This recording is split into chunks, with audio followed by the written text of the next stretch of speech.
사귄 남자친구에게 프로포즈를 받고 처음으로 예비시댁에 인사드리러 간 날입니다. 사귀는 동안 한 번도 양가 부모님을 뵌 적이 없던 터라 굉장히 긴장되는 자리였어요.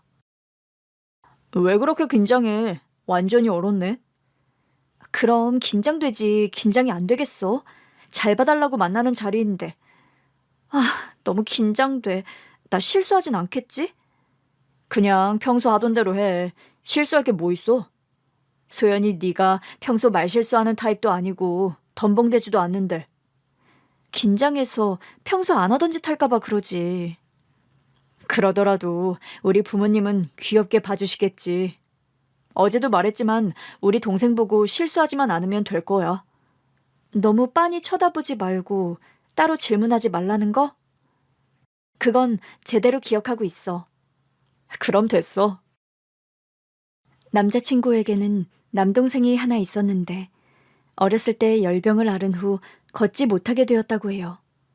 그래서 어렸을 때부터 자기를 빤히 바라보는 것도 싫어하고 자신에 관한 질문을 하는 등 호기심을 갖는 것을 극도로 꺼리니 주의해야 한다고 했죠. 그리고 부모님께서도 남동생을 과하게 보호하는 스타일이라 남동생에게만 잘하면 큰 문제 없을 거라며 안심시켰죠. 그렇게 도착한 곳은 도시 외곽에 떨어져 있는 마을로 남자친구의 집은 1층으로 된 단독주택이었습니다. 남자친구가 학창시절엔 도시에서 살다가 10여 년 전 그곳에 집을 지어 이사 갔다고 했죠.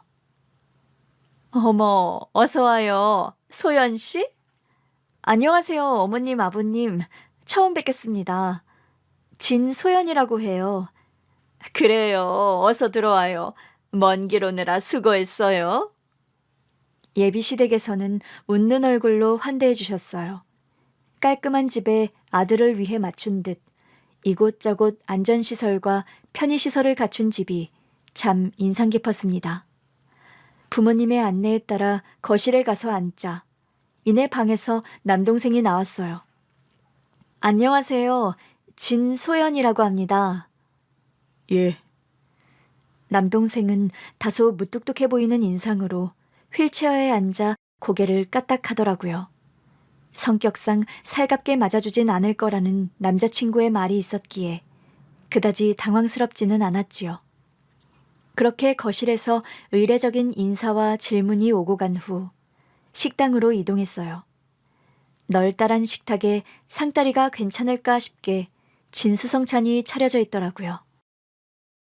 석호가 소연 씨 해물찜 좋아한다고 하던데. 네, 저 해물찜 좋아해요. 해산물 킬러거든요. 어머, 그래요? 잘 됐다. 많이 먹어요. 이거 다 소연 씨 위한 거니까요. 감사합니다, 어머님. 말씀 편하게 하세요. 그럴까? 그런데 이상한 점이 있었어요. 남자친구의 남동생은 어린 나이에 결혼했거든요. 그러니까 저한테는 동서가 될 사람도 있었는데 저에게 목인사를 한 뒤 다들 식탁에 앉아 식사를 시작한 후에도 내내 주방에만 있는 겁니다. 편의상 그 사람을 동서라고 할게요. 동서는 가족이라기보다는 마치 집에서 일하는 사람처럼 보였어요. 아무리 집에 손님이 와서 바빠도 그렇지 그것도 가족 행사였는데 혼자 소외된 것 같았죠. 다른 가족들의 태도도 좀 이상했습니다. 예, 이쪽에도 정글은 놔야지. 시어머니께서 그렇게 한마디 툭 던지면 마치 기계처럼 달려와 명령을 수행한 후 금세 사라졌어요. 누구 하나 동서 보고 식탁에 앉아 함께 식사하자는 사람이 없었고요. 시아버님이 물 하고 외치면 물잔을 가져다주는 식이었죠. 화기애애한 식탁에서 그게 내내 마음에 걸렸습니다.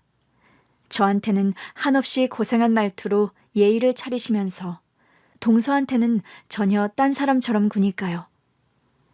그래, 남동생이 변호사라고? 네, 얼마 전에 사무실 개업했어요. 자기 사무실을 가진 변호사라니 대단하네. 소연이는 간호사라며? 부모님께서 두 자식들을 정말 훌륭히 키우셨네. 언제 필요한 일 있으면 도움받으면 좋겠어. 얼마든지요. 무슨 일 있으면 말씀하세요. 제가 오빠한테 말해둘게요. 말만 들어도 아주 든든하네. 그때였어요. 갑자기 주방 쪽에서 뭔가 와장창 깨지는 소리가 났거든요. 주방 안쪽은 집안 구조상 식탁에서 보이지 않는 자리였어요. 그런데 보통 그런 소리가 나면 놀라 달려가 보지 않나요? 누구 하나 그 소리에 미동도 없이 자리에서 일어나지도 않더라고요. 마치 아무도 그 소리를 듣지 못한 것처럼요. 제가 놀라 자꾸 주방 쪽을 흘끔대니 시어머니가 그랬습니다. 신경 쓰지 말고 먹어. 제가 은근히 덤벙거리는 구석이 있어. 한두 번 있는 일도 아니야.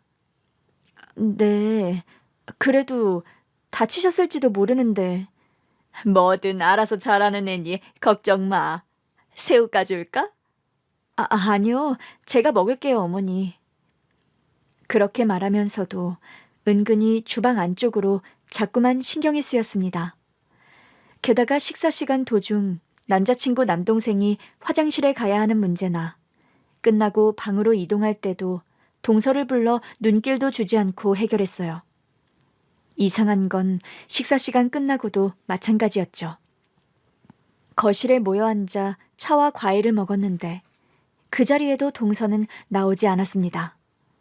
차와 과일을 내어주는 얼굴에는 표정이 없었고요. 한창 이야기를 나누다 남자친구가 부모님과 대화하는 사이 슬쩍 빠져나왔어요. 화장실을 찾는 척 주방 쪽으로 가 동서를 만났죠. 저기, 안녕하세요. 근데 뭐 필요한 거 있으세요? 주방 한켠 의자에 앉아있던 동서는 인기척에 화들짝 놀라며 일어났습니다. 뭐랄까, 저는 그 사람이 이 집 식구들을 위해 항상 대기하는 사람이라는 인상을 지울 수가 없었어요. 반응 속도라든지 뭐든 내어줄 준비가 되어 있는 자세라든지요. 그때였습니다. 갑자기 시어머니께서 나타나신 거예요. 뭐하니? 네? 화장실이 어딘가 하고. 화장실은 반대편이야. 현관 옆에. 그렇구나. 앞으로 식구가 될 사람인 것 같아서 인사하고 있었어요. 그러니? 굳이 그럴 필요까진 없었는데. 뭐든 그냥 필요한 게 있으면 편하게 얘한테 말하면 돼.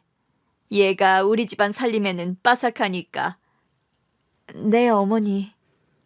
그렇게 이상하고도 불편한 만남을 끝내고 돌아오면서 저는 아무래도 이해가 되지 않아 남자친구에게 물었습니다. 오빠, 오빠 동생이랑 결혼하신 그분 말이야. 수키. 수키? 이름이 수키야? 그건 아닌데 어렸을 때부터 그렇게 불렀어. 걔 엄마 이름이 수키였거든. 그분 어머님 이름으로 부른다고? 응, 이상하긴 하지. 근데 하도 어렸을 때부터 그렇게 불러서 입에 붙었어. 원래 이름이 뭐라더라? 미영이었나 하영이었나? 기억도 안 나네. 수키가 왜? 아니, 너무 가족들이랑 동떨어져 있는 것 같아서. 어렸을 때면 인연도 오래된 것 같은데 오히려 되게 남 같고. 어렸을 때부터 그랬어. 걔가 성격이 살갑지 않고 남 어려워하기도 하고 나도 거의 따로 이야기해 본 적이 없어. 그거랑 이거는 별개인 것 같은데.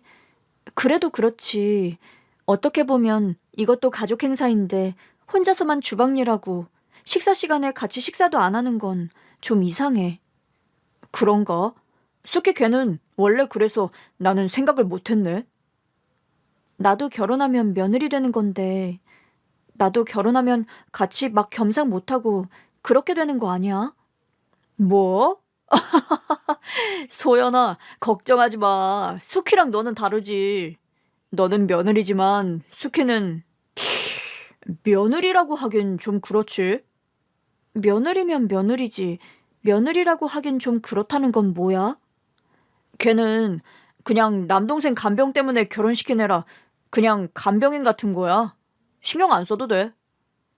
어? 그게 무슨 말이야?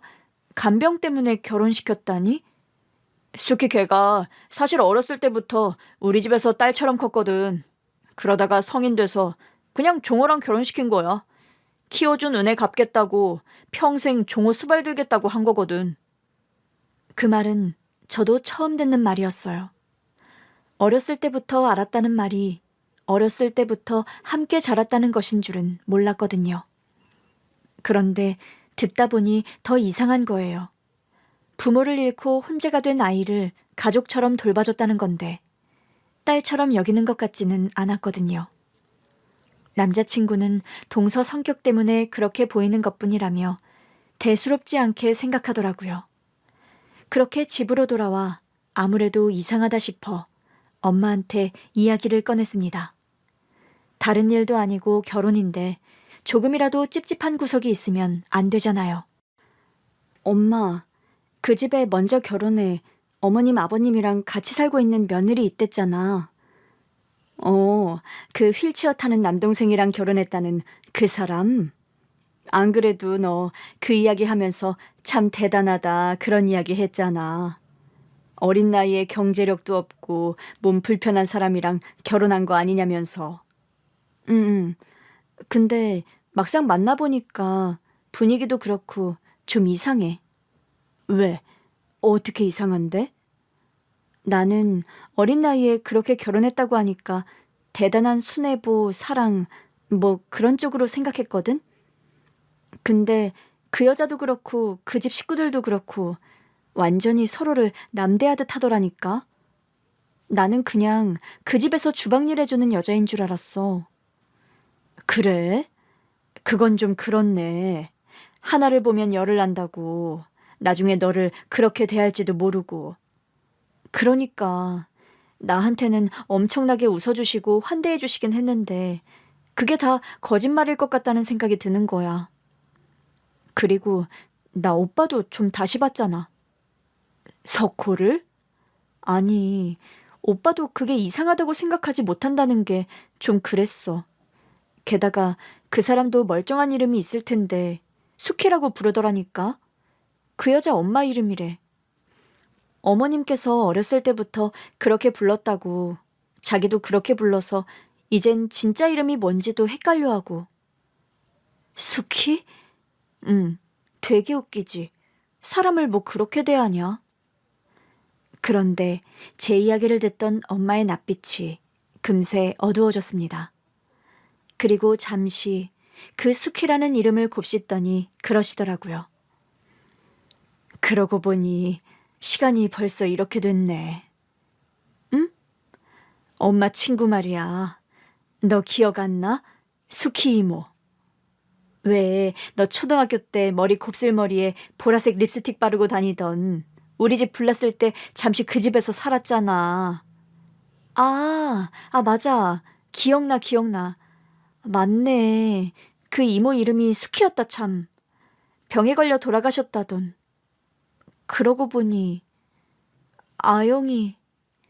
엄마의 말에 저도 불현듯 떠오른 사람이 있었습니다. 바로 그 수키 이모 딸이었던 아영이었어요. 저보다 1살 어린 애였는데 수줍음이 많고 참 귀여운 애였습니다. 이웃집이기도 했고 우리 집에 불이 났을 때 잠시 그 집에 신세진 적이 있거든요. 그게 제가 초등학교 저학년 때의 일이었어요. 그 후 갑자기 수키 이모의 사정으로 이사를 하게 되면서 멀어진 후 연락이 끊겼지만요. 잊으려야 잊을 수가 없는 게 우리 가족이 특히 신세를 많이 진 분이었습니다. 소연아, 혹시 그 애가 아영이 아니야? 글쎄, 잘 모르겠던데. 어렸을 때니까 얼굴 봐도 잘 모를 수 있잖아. 그건 그렇지. 근데 인상도 그렇고 내가 기억하는 아영이랑은 너무 다르던데. 세월이 흘렀잖아. 갑자기 좀 신경이 쓰이네. 엄마 이름이 수키란 것도 그렇고 부모 잃고 그 집에서 살았다는 것도 그렇고 말이야. 그러게. 그 애가 진짜 아영이면 엄마는 좀 마음이 너무 아플 것 같은데. 그건 그렇지. 저와 엄마는 잠시 할 말을 잃었습니다. 그 애가 정말 아영이라면 그렇게 살고 있으면 안 되는 거였거든요. 엄마는 아무래도 마음이 쓰였는지 그날 밤 잠을 설쳤고 이른 아침 제 방에 찾아왔더라고요. 소연아, 아무래도 좀 알아봤으면 좋겠어. 그 애가 아영이인지 아닌지. 갑자기 꿈에 수키도 보이는 게 아무래도 너무 신경이 쓰여. 수키 이모가 꿈에 나왔어? 엄마가 어제 너무 신경 썼나 보다.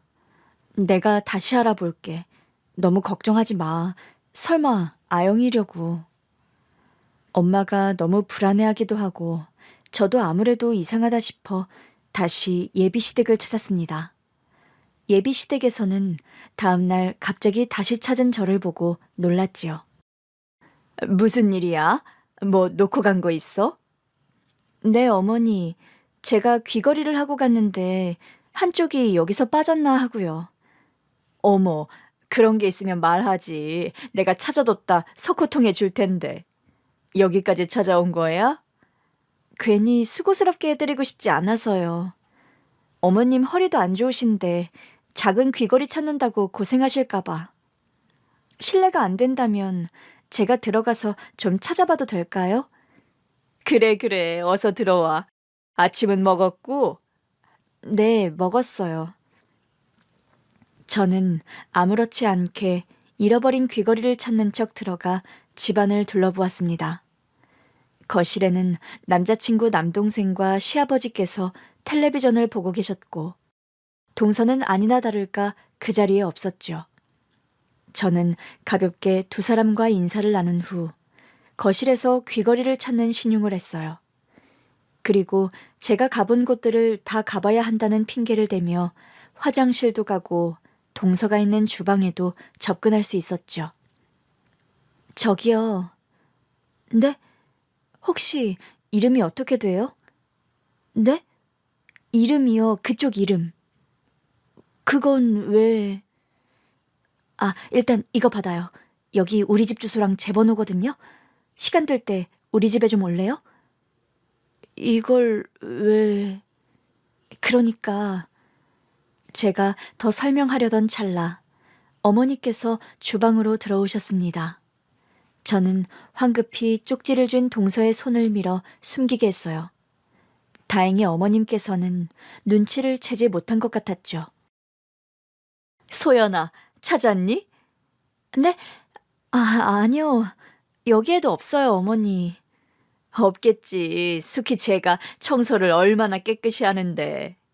수키, 넌 봤니? 작은 진주가 달린 귀걸이 하나를 떨어뜨렸다는데. 아니요, 못 봤어요. 여기까지 찾았는데 없는 걸 보면 아무래도 석호 오빠 차에서 떨어뜨렸나 봐요. 그러게, 아끼는 건가 보네. 이렇게 아침부터 찾으러 다니는 거 보면. 아버지가 대학 들어간 기념으로 사주신 거라. 그래? 그럼 귀한 건데. 이 집에서 찾으면 꼭 내가 따로 빼둘게. 혹시 청소기에 딸려 들어갔나? 수키야, 이따 쓰레기통 한번 뒤져봐라. 네. 어머님 말씀에 순간 괜한 말을 해 고생시키겠구나 싶어 아차 싶었지만 어쩔 수 없었어요. 그때 저는 그저 동서가 제 메시지를 제대로 읽고 연락 주기만을 바랐죠. 그리고 그날 밤이었어요. 11시니까 생각보다 꽤 늦은 밤이었는데 문자 메시지가 왔지요. 핸드폰을 사용할 수 있는 시간이 정해져 있어서 늦었다는 다소 이해하기 어려운 사과를 덧붙여서요. 연락 달라고 하신 이유가 뭔가요? 확인하고 싶은 게 있어서요. 제가 아는 사람인 것 같다는 생각이 들거든요. 어머님께선 수키라고 부르시던데 혹시 진짜 이름을 알 수 있을까요? 제 문자의 동서는 한참이나 답장이 없었습니다. 초조하게 문자 메시지를 기다리는데 답장이 떴어요. 그리고 그 답장을 보는 순간 심장이 철렁 내려앉았죠.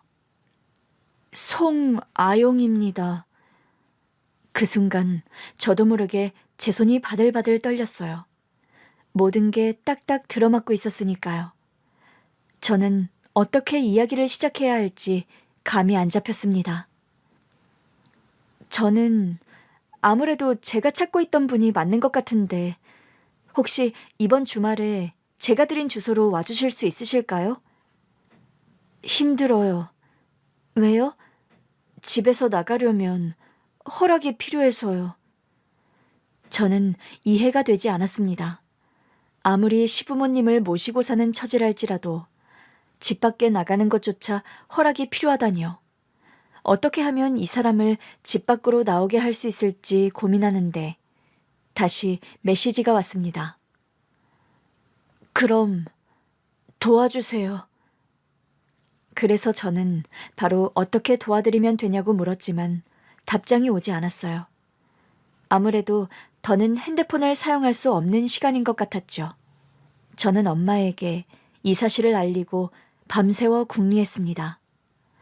그리고 아이디어 내기를 예비 신랑을 통해 일부러 어머님이 안 되는 시간을 골라 어쩔 수 없이 동서가 저와 외출할 수밖에 없는 시간을 만들기로 한 거예요.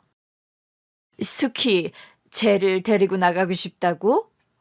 네, 어머니. 저희 엄마가 시댁 식구들께 드릴 선물을 사고 싶으시다는데 취향도 뭣도 알 수가 없어서요. 동서는 그 집에서 며느리로 산 세월이 있으니 아무래도 가족들 취향을 잘 알 것 같은데 도움을 받아도 될까요? 수키는 글쎄다. 남들이랑 어울리고 그러는 애가 아니라서 도움이 될까 싶은데 성격이 좀 그래서 괜히 사부인한테 욕보일 것 같아서 말이야. 전에 보니까 그런 분은 아니신 것 같던데요. 결혼하면 앞으로 형님 동서해야 하는 처지인데다가 제가 여러모로 도움을 받아야 할 것 같아 미안하기도 해서요. 그리고 친해지는 계기도 필요하고요. 소연이 너는 늦게 들어왔다고 수키 눈치 볼 필요 없어. 그래도 네가 손윗 사람인데 아무튼 그럼 내가 수키한테 말해서 늦지 않게 그곳으로 가라고 하마. 다행히 그 작전은 먹혀들었고 동서를 저희 집으로 데리고 올 수 있었습니다. 집에서는 엄마가 초조하게 동서를 기다리고 있었고요. 약속 장소에서 만나 집으로 가는 내내 동서는 아무 말이 없었습니다. 이상한 핑계를 대서 집 밖으로 나오게 한 것인데도 궁금한 것도 없는 것 같았어요. 대신 바쁘게 창밖을 내려다보더라고요. 여긴 처음 와보는 거예요? 그냥 집 밖에 나온 지 너무 오랜만이라서요. 왜 안 나오는 거예요? 두 분 눈치 보여서요? 나갈 일이 없어요. 친구도 없고 만날 사람도 없고 갈 곳도 없는데 나갔다 온다고 하면 엄마가 안 보내주시거든요. 동서는 덤덤하게 그런 이야기를 했습니다. 시어머니를 엄마라고 부르는 모양이었어요. 어렸을 때부터 그 집에서 딸처럼 자랐기 때문이겠죠. 저도 더는 질문을 하지 않고 집으로 데려왔습니다. 엄마는 저를 따라오는 동서를 빤히 바라보더니 조금 혼란스러워하는 것 같더라고요. 제가 바로 알아보지 못했던 것처럼 분위기가 너무 다르니 엄마도 긴가민가 하셨던 거죠. 안녕하세요. 형님 어머님이시라고. 이건 어머님께서 챙겨 보내주신 거예요. 네, 고마워요. 이리 와서 앉아요. 감사합니다. 실은 내가 아가씨를 만나고 싶어 우리 딸한테 부탁한 거거든요. 아무래도 아가씨가 내가 아는 그 아이인 것 같아서. 듣자 하니 어머님께서 어렸을 때 돌아가셨다던데 혹시 어머님 성함이 서, 숙자, 희자 아니었어요? 서숙희. 아, 맞아요. 저희 어머님 서숙희였어요. 어머, 그럼 혹시 아영이? 송아영이라고 숙희 언니한테 딸 하나가 있었는데 그것도 맞아요. 제가 송아영이에요. 그럼 혹시 나 기억 안 나요? 그 외에 우리 집 홀라당 불타서 그 집에서 신세진 적이 있는데 우리 딸이랑 서로 언니 동생하고 얘 아래로 아들도 하나 있거든요. 우리 아들이 그 집에서 아영이가 그린 그림을 찢어 난리가 난 적도 있는데 또 어머 얘 무슨 일이 있었지? 기억이 엄마 진정해. 엄마는 동서가 수키 이모의 딸이라는 것을 확신하며 흥분했어요. 그런데 이야기를 잠자코 듣고 있던 동서가 동요하기 시작한 겁니다. 감정이 없나 싶게 한결같이 같은 표정을 짓고 있던 동서가 다소 놀란 듯 엄마를 바라보는 거예요. 나 기억나요? 아, 소연 언니, 대연이. 그 아이 입에서 제가 말한 적도 없는 남동생 이름이 튀어나온 순간 저도 얼마나 놀랐는지 모릅니다. 그 애는 기억 속 그 아영이가 맞았던 거예요. 엄마는 놀라 입을 떡 벌리다가 오열하며 덜덜 떨리는 손으로 아영이를 품에 안았어요. 어머, 아영아. 어머, 어떡해. 우리 수키 언니 딸, 네가 그 아영이 맞는 거야? 현자 이모? 어머, 그래. 내가 현자 이모야. 너 나 기억해? 기억이 나니? 엄마는 동서를 품에 안고 정말 엉엉 울었습니다.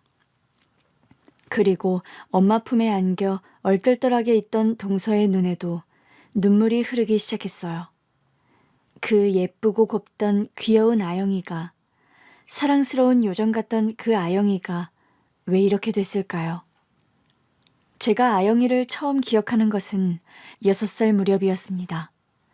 저도 어렸기 때문에 단편적인 기억뿐이지만 같은 아파트에 살면서 자주 어울려 놀았던 기억이 있지요.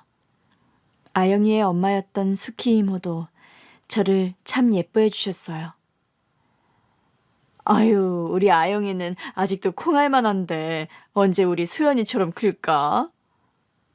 언니, 아영이는 소연이보다 1살 더 어리잖아. 아직 한창 클 때인데 무슨 그런 걱정을 해? 아니야, 아영이 얘는 또래 애들보다 확실히 늦어. 내가 너무 애를 늦게 낳아서 성장도 늦나 싶어. 애들은 커봐야 아는 거네요. 걱정하지 마. 그나저나 내일 우리 애들 좀 부탁해. 우리 집은 805호였고 아영이 집은 401호였어요. 층수도 달랐던 우리 가족과 아영이네 가족이 친하게 지낼 수 있었던 것은 아버지가 같은 회사에 근무했기 때문이었죠. 그러니까 이웃이자 같은 회사 직원이었던 거예요. 또래 아이들을 키우고 있다는 공통점이 있어 빠르게 가까워졌고요. 그래서 어렸을 땐 서로 도움을 주고받으며 지냈습니다. 수키 이모한테 일이 있는 날이면 아영이를 우리 집에 보내기도 했고요. 그러다 아랫집에서 큰 불이 난 적이 있어요. 그 불이 위층인 우리 집까지 번져 그야말로 집이 완전히 홀라당 타버렸죠. 아니, 이게 무슨 냄새지? 소연 엄마, 불 올려놓은 거 있어? 아니, 없는데. 어디서 탄 냄새가. 밖에서 올라오는 냄새 아니야? 잠깐만. 불난 것 같은데? 아버지께서 온 가족을 밖으로 대피시킨 덕에 집이 타버린 것 말고는 피해는 없었습니다. 달리 말하면 사람 말고 다 잃은 거지만요. 보험이니 보상이니 그런 문제를 논하는 동안에도 우리 가족이 쉴 곳이 필요했어요. 어쨌거나 부모님은 일을 가야 했고 저와 동생도 학교에 가야 했죠. 그때 흔쾌히 먼저 손을 내밀어 준 게 수키 이모였어요. 현자야, 그러지 말고 당분간 우리 집에서 같이 지내자. 아니야, 언니, 어떻게 그래. 그럼 뭐 애들 데리고 여관방이라도 갈 거야? 학교도 보내야 하고 자기 일도 가야 하잖아. 어른들이야 불편한 좀 감수한다지만 애들 데리고 그렇게 바깥 생활하는 거 아니야. 그냥 우리 집에서 지내. 그게 편하지. 어떻게 그래. 아영 아빠한테도 미안하고. 아영 아빠도 그러라고 했어. 안 그래도 어쩌려나 하고 있었는데 내가 이야기하니까 그럼 되겠다고 좋은 생각이라며 무릎을 치더라.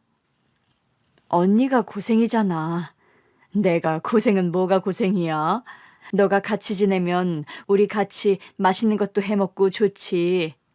당분간 아영이 안방에서 재우고 아영이 방 비워줄 테니까 그 방에서 지내. 좁기야 하겠지만 온 가족 한 방에서 오순도순 지내보는 것도 나쁘지 않지. 그렇게 수키 이모의 배려 덕에 저희는 그 집에서 당분간 신세를 지게 되었습니다. 저희는 너무 어렸기 때문에 어른들처럼 사건의 심각성을 크게 느끼지 못했어요. 나중에 부모님이 하시는 말씀을 듣고서야 그게 진짜 큰일이구나 했죠. 좋아하는 동생 집에서 지내게 됐으니 얼마나 재밌었겠어요. 아영아, 나 이 인형 가지고 놀아도 돼? 그래, 언니. 나랑 같이 가지고 놀자. 언니는 주주가 좋아, 미미가 좋아? 나는 아무거나 괜찮아. 그럼 주주가 더 예쁘니까 언니가 주주 인형 가지고 놀아. 언니도 주주 인형처럼 예쁘잖아. 고마워. 그럼 너는 미미처럼 귀여우니까 미미 하자. 아영이는 참 착한 애였어요. 수키 이모가 외동이라 버릇없이 자랄까봐 엄하게 교육했던 기억이 있는데 그 탓인지 몰라도 예의가 참 바른 아이였죠. 심지어 자기가 아끼는 그림을 제 동생이 찢어버렸을 때도 괜찮다고 한 애였어요. 집에서는 항상 제가 남동생과 놀아줬는데 아영이 집에서 지내면서 제가 아영이랑만 노니 남동생이 심통이 난 겁니다. 그래서 아영이가 학교에서 상 받은 그림을 실수로 찢어버린 것이지요. 남동생도 어려서 제대로 사과하지 않고 소리 높여 울기 바빴는데 두동강이 난 그림을 보고 아영이는 눈물이 그렁그렁한 눈으로 간신히 괜찮다고 대답했죠. 그 표정과 그때 느꼈던 감정만큼은 지금도 선명히 기억하고 있습니다. 엄마가 아영이를 보고 어린데 어른스럽다고 한 말의 의미를 정확히 이해했던 날이었으니까요. 아영아, 오늘 많이 속상했지? 응? 아니야. 그림은 또 그리면 되잖아. 대연이가 일부러 그런 것도 아닌데 뭐. 아영이, 너는 참 대단하다. 나였으면 내 동생이지만 때려주고 싶어서 엉엉 울었을 텐데.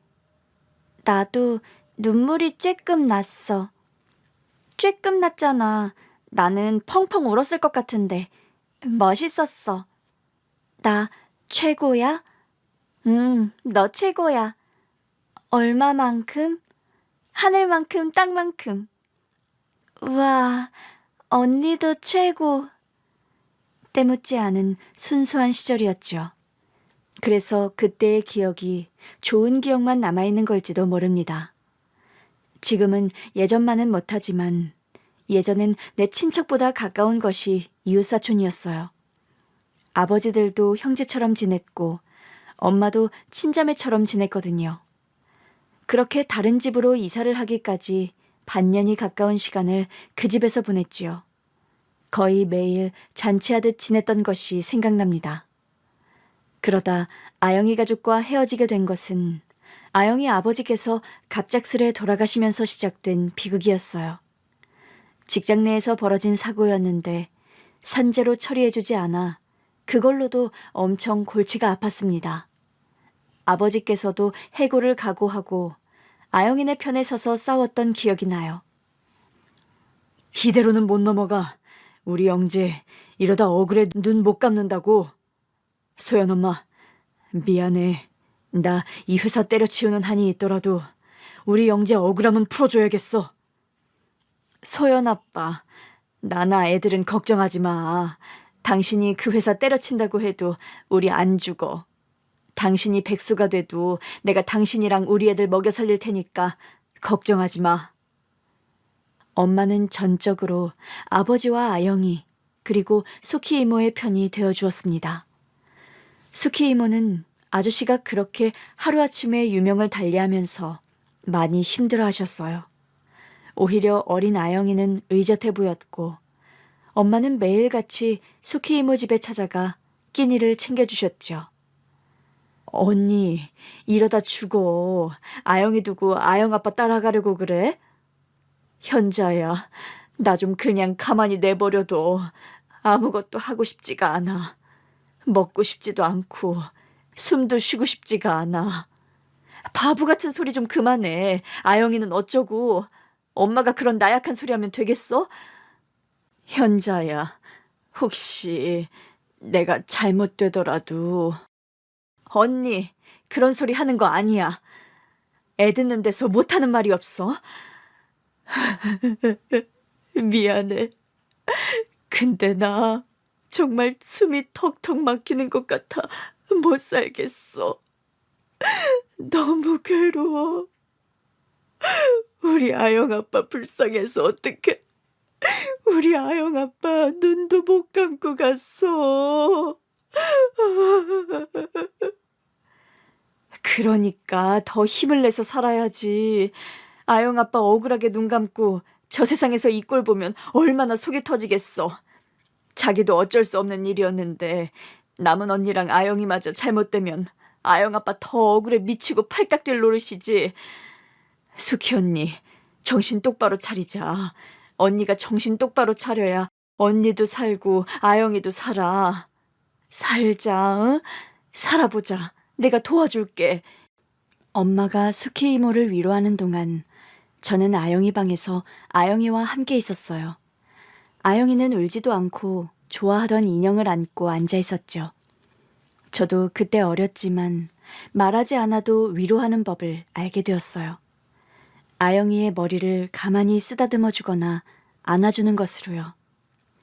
다행히 저희 아버지를 비롯해 아영이 아버지 편에서 싸워주신 분들 덕분에 아영이 아버지는 산재 처리가 되었고 적절한 보상을 받을 수 있게 되었습니다.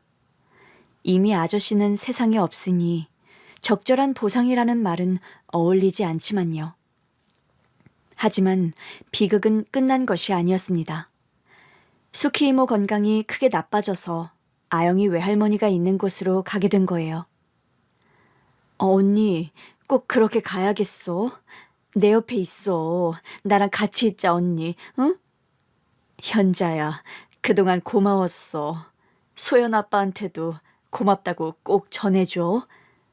내가 직접 감사 인사할 수가 없어. 너무 미안한데 소연 아빠 덕분에 우리 아영 아빠 눈 감고 편히 갔을 거야.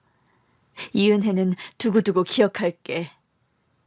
우리 사이의 은혜는 무슨 얼어 죽을 놈의 은혜야. 언니, 그러지 마. 나랑 같이 있자. 언니 보내고 싶지가 않아.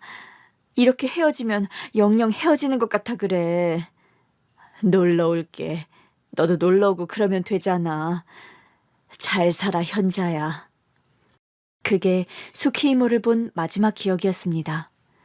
초등학교 4학년 때의 일이었고 자라면서 엄마가 여러 번 곱씹어주지 않았더라면 까맣게 잊어버렸을 만큼 먼 일이었죠. 그로부터 한 1년간은 전화와 편지로 연락했던 것으로 기억합니다. 그때 아영이가 보냈던 편지를 지금도 간직하고 있어요.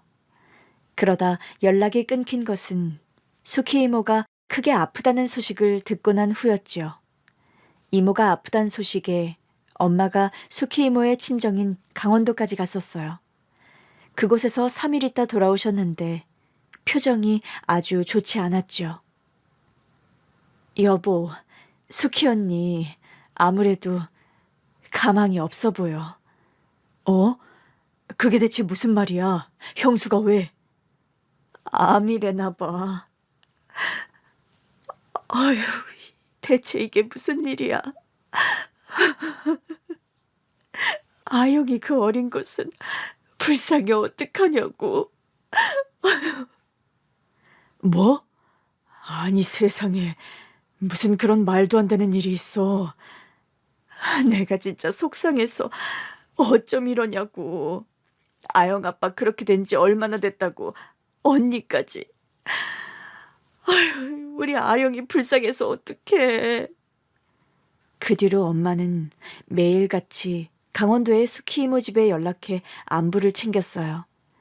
거리가 멀고 우리 집도 경제활동을 해야 하다 보니 자주 갈 수 없다는 게 흠이었습니다.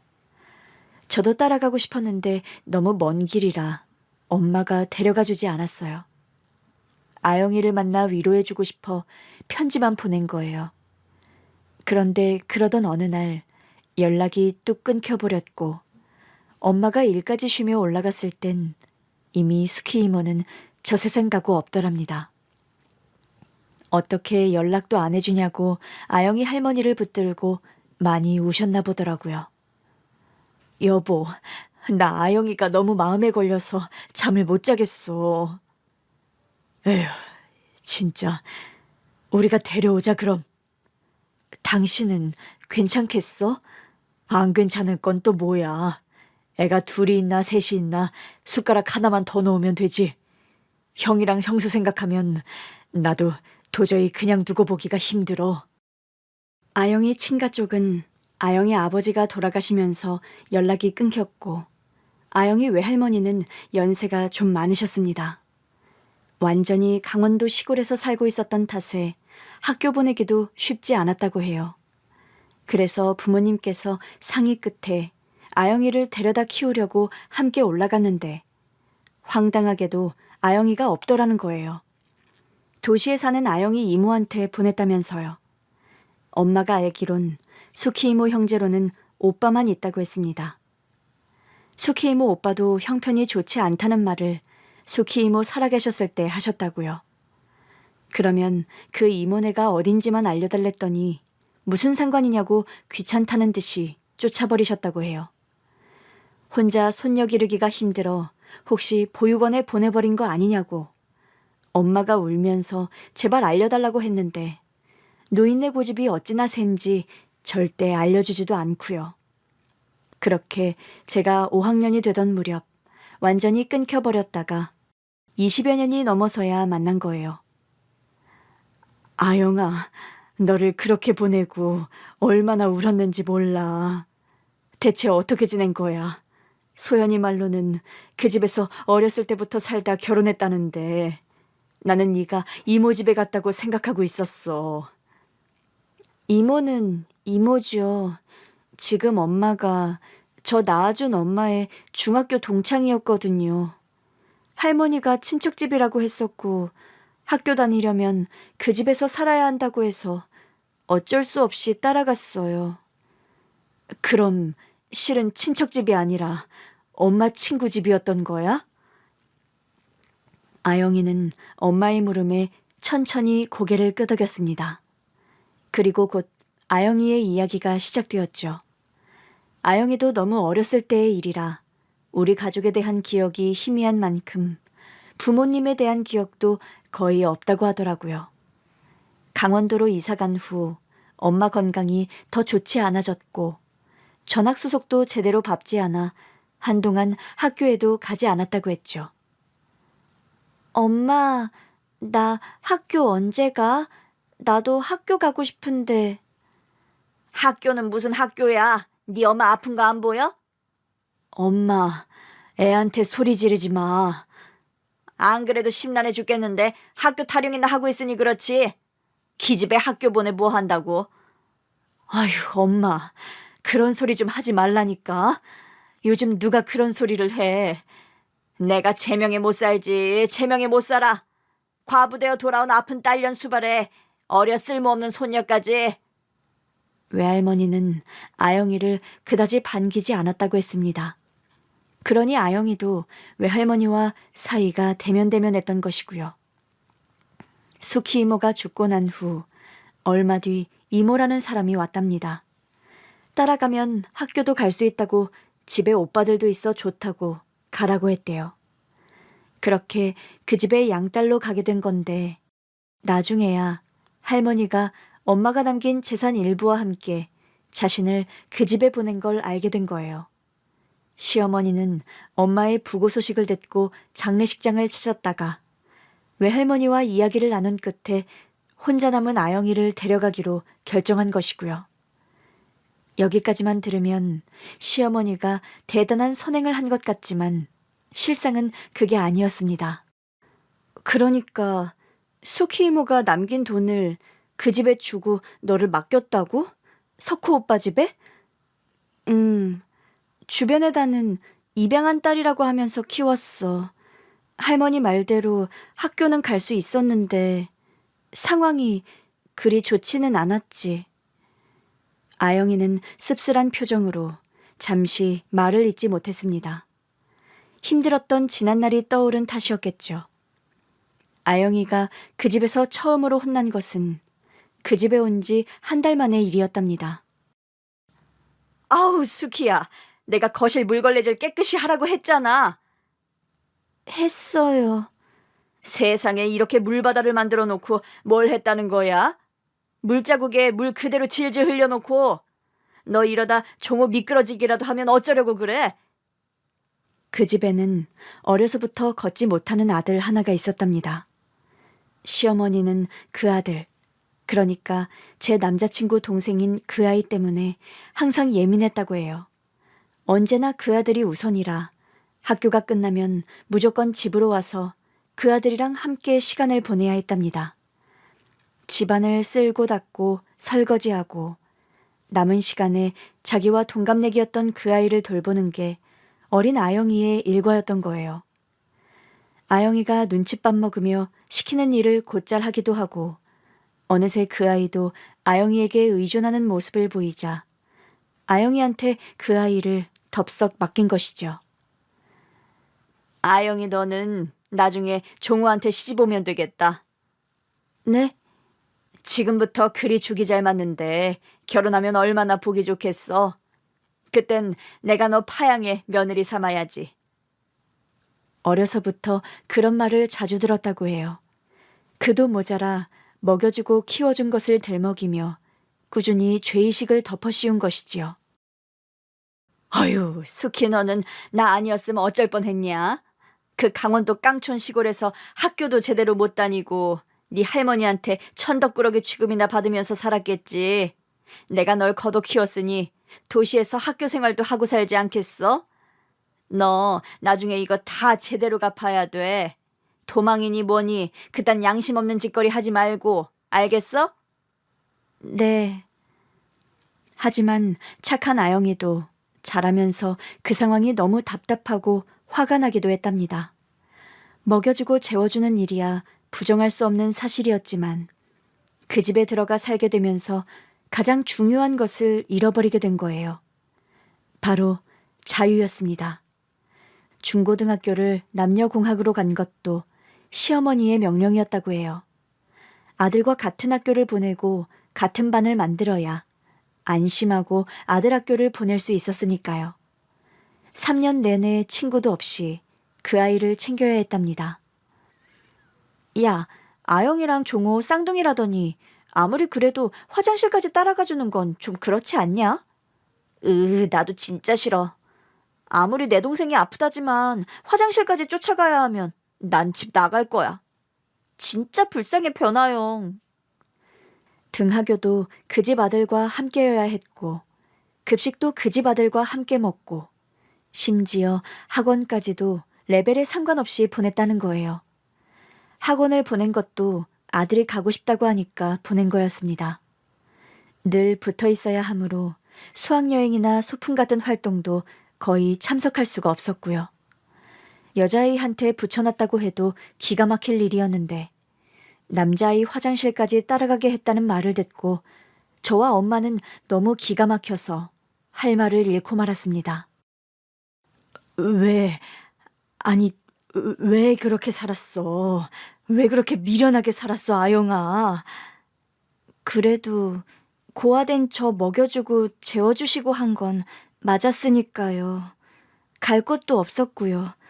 사춘기를 혼자 심하게 앓고 고등학교 때 딱 한 번 가출하려고 마음먹은 적이 있어요.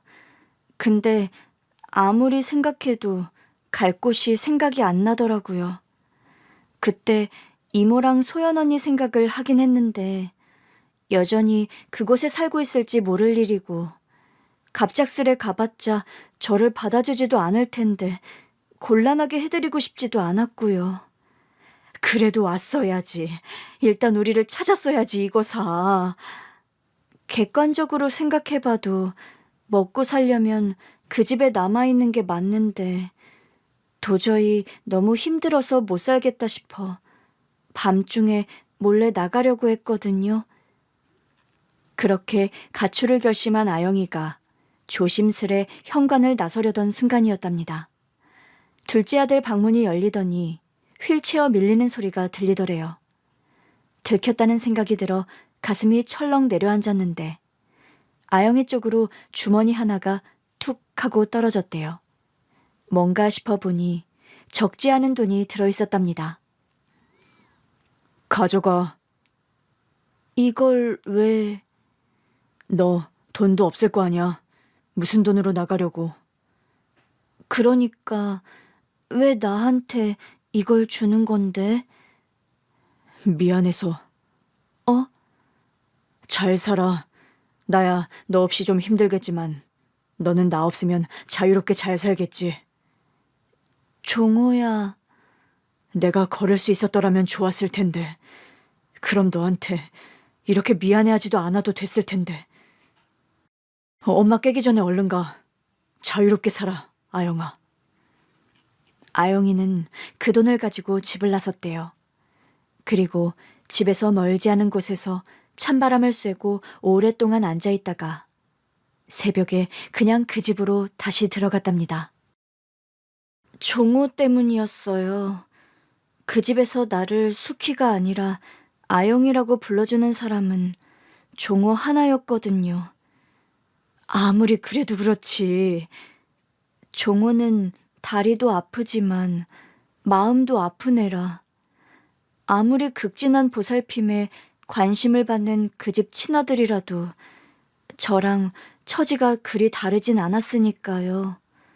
그냥 그 애가 불쌍하고 그 애가 신경 쓰여 떠나지 못하는 저도 불쌍하고 그래서 돌아갔어요. 그 집에 남기로 하면서 아영이는 꿈도 없이 그렇게 살았답니다. 성인이 된 후 얼마 안 돼 시부모님은 정말로 아영이를 파양하고 둘째 아들이랑 결혼을 시켰대요.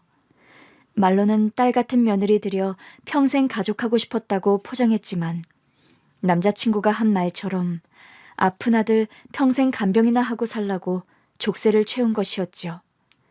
그때도 둘째 아들이 울면서 부탁하더랍니다. 아영아, 제발 그냥 나가. 나 너랑 결혼 안 해. 너가 왜 나랑 결혼해? 나 같은 거랑. 내가 엄마 아빠한테 말했어. 너랑 결혼 안 한다고. 제발 그냥 나가. 도망이라도 쳐.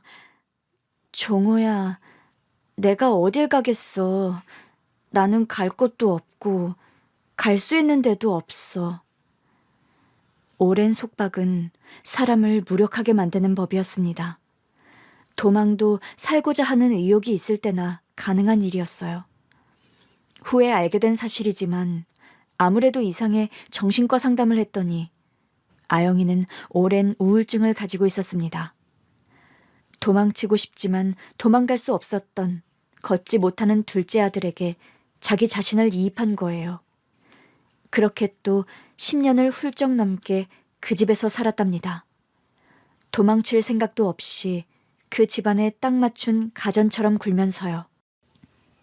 행복하진 않았어도 못 견디게 괴롭진 않았어요, 이모.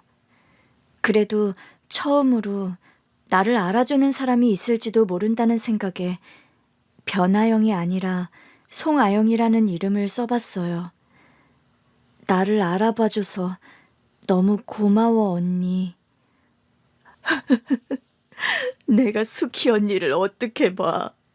네가 이렇게 살고 있었는데 나중에 무슨 염치로 수키 언니를 보냔 말이야.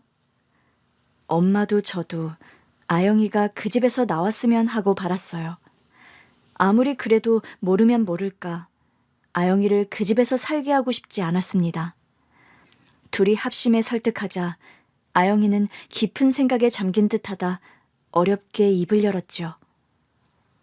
이모, 그럼 저 좀 도와주세요. 그래, 말만 해. 내가 어떻게든 너 도와줄게.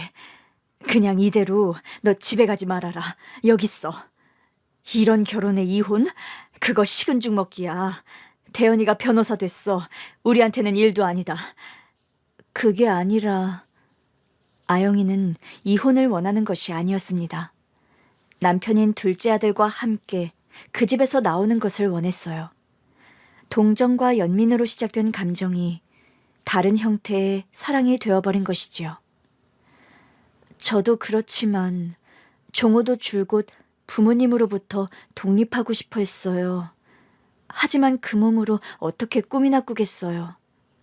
그렇다고 우리 둘을 독립시켜 주실 분들도 아니고 그냥 둘이 나와서 살고 싶어요. 제가 무슨 일이든 해서 먹고 살 수 있으니까요. 정말 그러면 되겠어? 굳이 그 아이랑 같이 나와야겠어? 종호 아니었으면 저도 어떻게든 나왔을 거예요. 일단 알겠다고 한 뒤 엄마는 시댁 식구들을 위해 미리 준비해 놓은 선물을 들려보냈습니다. 물론 제 결혼은 이미 물 건너간 일이었어요. 부모님께서는 그런 집안과 사돈 맺고 싶어 하지도 않았고 저도 그런 사람들을 시부모로 남편으로 받아들이고 싶지 않았습니다.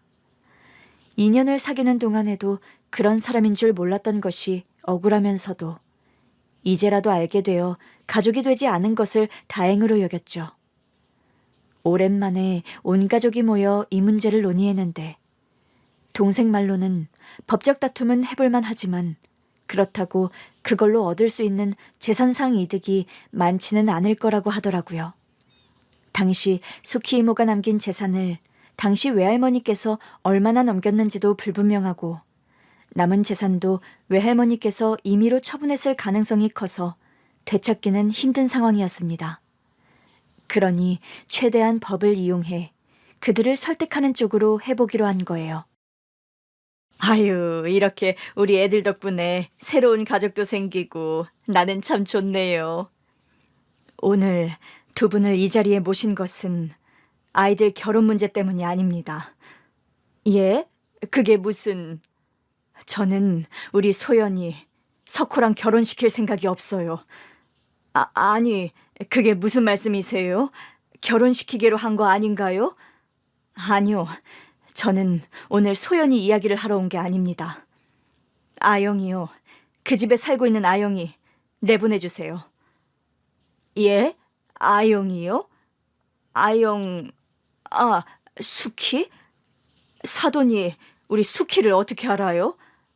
수키 아니고요, 아영이요. 멀쩡한 애 이름이 있는데 왜 애 이름을 그렇게 부르나요? 걔가 내 동창 딸이에요. 동창 부르듯이 이름을 부르다 보니 습관이 된 거고요. 그나저나 사돈이 왜 내 며느리를 내놓으라 마라인가요? 저는 아영이 엄마가 살아생전 연이 있던 사람입니다. 그래서 내 딸 같은 애예요, 그 애가. 아영이 엄마 그렇게 되고 나서 내 딸로 키우려고 했는데 온데간데 없이 사라져서 마음에 묻고 살았고요.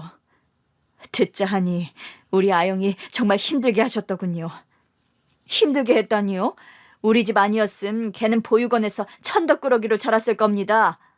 검은 머리 짐승 키우는 게 어디 쉬운 일인 줄 알아요? 모르긴 몰라도 그쪽은 우리 아영이 덕을 많이 봤겠지요. 걷지도 못하는 아들 수발 들게 하고 결혼까지 시켰으니까요. 뭐예요? 긴 말하기 싫으니 간단히 말할게요. 아영이 데려오면서 아영이 할머니한테 받은 돈 있죠? 그걸로 법적 분쟁 만들려면 얼마든지 만들 수 있습니다. 내 아들 변호사인 거 들어 알고 있을 거라고 생각해요. 이제 와서 굳이 그런 싸움 하고 싶지도 않고 아영이도 원하지 않으니 순순히 그 애들 독립시키면 그냥 그쪽 못 본 채 지나가려고 합니다. 독립을 시키다니? 지금 우리 둘째 부부를 내보내라 그거예요? 내가 그 집을 지어 시골에 사는 이유가 뭔데요? 그 애 편하게 살라고 지은 집이에요. 그게 평생 끼고 살면서 키우려고. 아무리 못 걷는 자식이라지만 결혼까지 한 30이 넘은 자식을 끼고 사는 건 좀 그렇지 않나요? 그 집이 둘째 아들 맞춤형으로 지은 거면 그쪽이 나오면 되겠네요. 뭐예요? 아니, 당신이 뭔데 이래라 저래라. 기가 막혀서. 무슨 권리로 법은 운운하는데요? 아영이가 퍽이나 고소하겠네. 할 거예요. 그때였어요. 집에 있을 거라고 생각했던 둘째 며느리와 아들이 모습을 드러내자 시부모님은 사색이 되었더라고요. 그 부부는 이미 의견을 맞춘 듯 같은 표정으로 자기 부모님 앞에 섰죠. 독립시켜주지 않으면 저 두 분 고소할 거예요. 이기든 지든 상관없어요. 뭐? 엄마, 나 아영이랑 나가 살래. 그렇게 하게 해줘. 종호야, 나도 엄마 아빠 그늘에서 벗어나서 그냥 아영이랑 둘이 살아보고 싶어. 어차피 하나부터 10까지 나 챙기는 건 아영인데 엄마 아빠 없이 살아도 되는 거 아니야? 그래도 어떻게 네가 나랑 떨어져 사니? 나는 너 걷지 못한다는 거 안 순간 평생 죽을 때까지 너를 안고 가려고 했는데 나 안고 갈 사람은 엄마가 아니고 아영이야. 그리고 아영이한테 미안해서 이대로는 안 되겠어. 적어도 아영이 웃게 하려면 엄마 품에서 내가 나와야 해. 변종호! 그동안 키워주신 거 감사해요. 근데 그 은혜는 저도 충분히 갚았다고 생각해요. 그러니 더는 엄마랑 아빠한테 죄책감 느끼지 않고 후련하게 떠나고 싶어요. 그냥 허락해 주세요. 아영이는 끝까지 예의가 발랐습니다. 그렇게 힘들게 했던 두 사람에게 이성을 잃지 않고 원망을 내뱉지 않을 수 있다니. 많이 변했다고 생각했지만 그 어린 시절의 아영이 그대로였죠. 그 자리는 아수라장이 되어 그렇게 해산되었지만 얼마 후 오빠로부터 합의서를 받아냈다는 연락을 받았어요. 아들 명의로 된 집을 받고 두 사람은 독립하기로 한 것이죠. 그리고 직장이 필요하게 된 아영이를 오빠가 고용해 주었습니다. 언니, 고마워. 언니 아니었으면 내가 어떻게 그 집에서 나왔겠어요. 나를 알아봐주고 내게 관심 가져줬으니 가능했지.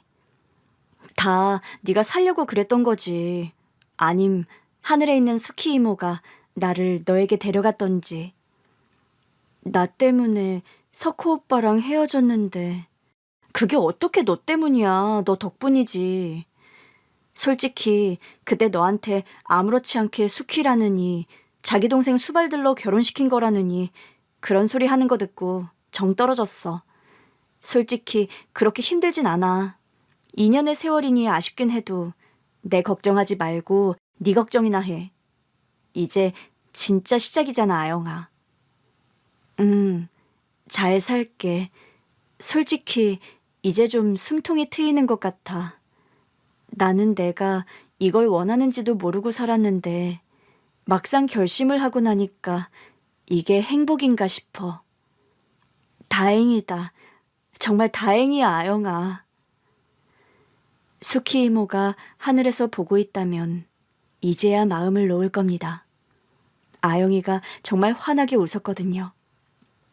남자친구, 아니 이제 전 남자친구가 된 사람은 지금도 종종 연락이 오고 있어요.